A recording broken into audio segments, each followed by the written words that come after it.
नमस्कार.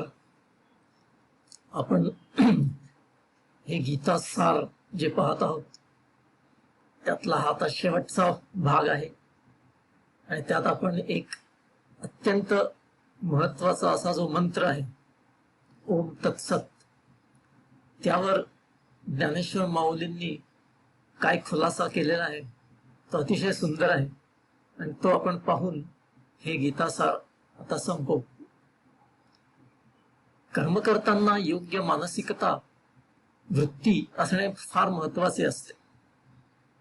ओम तत्सत हा मंत्र आणि त्याच्या मागील तत्व नीट समजून घेऊन सदैव लक्षात ठेवले पाहिजे.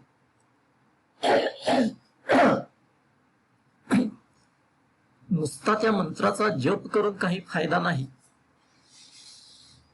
याचे फारच सुंदर स्पष्टीकरण संत ज्ञानेश्वर माऊलींनी त्यांच्या भावार्थ दीपिकेत म्हणजेच ज्ञानेश्वरीत केले आहे.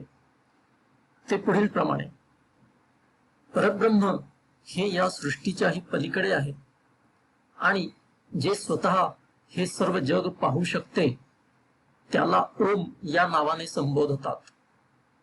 अर्जुना, त्याच्यावर ध्यान केंद्रित करावे आणि हे लक्षात ठेवावे की सर्वाच्या आधी तेच आहे. मग तत् या शब्दाचा उच्चार करावा आणि म्हणावे की माझी सर्व कर्मे आणि त्यांचे फळ ब्रह्माला समर्पित आहे, मला भोगायला काहीही उरू नये.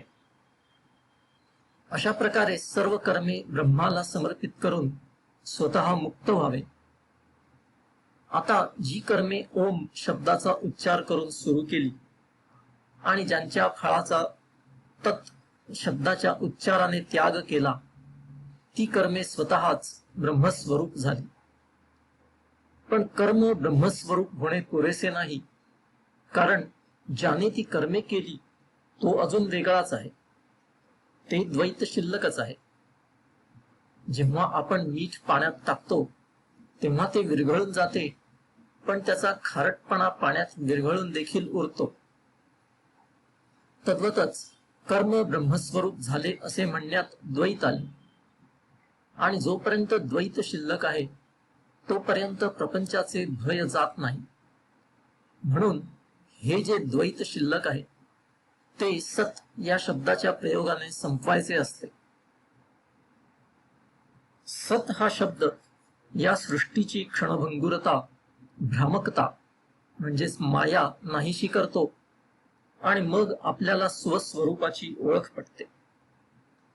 सत हे कधीच आणि कुठेच ब्रह्माखेरीज दुसरे काही असत नाही आणि तेच आपले स्वस्वरूप असते. या सृष्टीचे भ्रमक स्वरूप सत या शब्दाने नाहीसे होते आणि जग स्वस्वरूपात विरून जाते. म्हणून जे कर्म ब्रह्म झाले ते आता सत शब्दाच्या द्वारे कर्माच्या कर्त्याचे द्वैत नाहीसे करते. सत हा शब्द सात्विक कर्मावर आणखी एका प्रकारे काम करतो. सत्कर्म व्यवस्थित चालू असेल पण त्यात काहीतरी लहान सहान दोष असेल, रथाचा एखादा भाग खराब असेल तर रथ जसा सावकाश चालतो तसे काहीसे. तद्वतच कर्म मुळात सत, पण एखाद्या गुणाच्या कमतरतेमुळे ते असत होते. मग सत शब्द ओम आणि तत् या शब्दांच्या सहाय्याने कर्मातील दोष काढून टाकून त्याचा उद्धार करतो. एखादे दैवी औषध जसे रोग्याला बरे करते किंवा एखाद्या लढाईत हरलेल्या योद्ध्याला दुसऱ्या वीराची मदत मिळाल्यावर जशी त्याची ताकद वाढते, तसे सत शब्द कर्मातील दोष काढून टाकतो. किंवा जर काहीतरी चूक झाल्यामुळे कर्म चुकीच्या मार्गाने गेले आणि निषिद्ध कर्म झाले तर सत शब्दाच्या उपयोगाने निषिद्ध कर्म सत्कर्म होते. जसा परीस लोखंडासाठी किंवा गंगा नदी एखाद्या ओढ्यासाठी किंवा अमृत एखाद्या मृत मनुष्यासाठी, तसा सत शब्द कर्मासाठी. अशा पद्धतीने ओम तत् सत ही अक्षरे मुमुक्षुला त्या ठिकाणी घेऊन जातात जिथे ब्रह्म सर्व गोष्टींना प्रकाशित करते. परब्रह्म हे सर्वात शुद्ध आणि अविभाज्य आहे आणि ओम तत्सत हे त्याचे आंतरिक नाम आहे.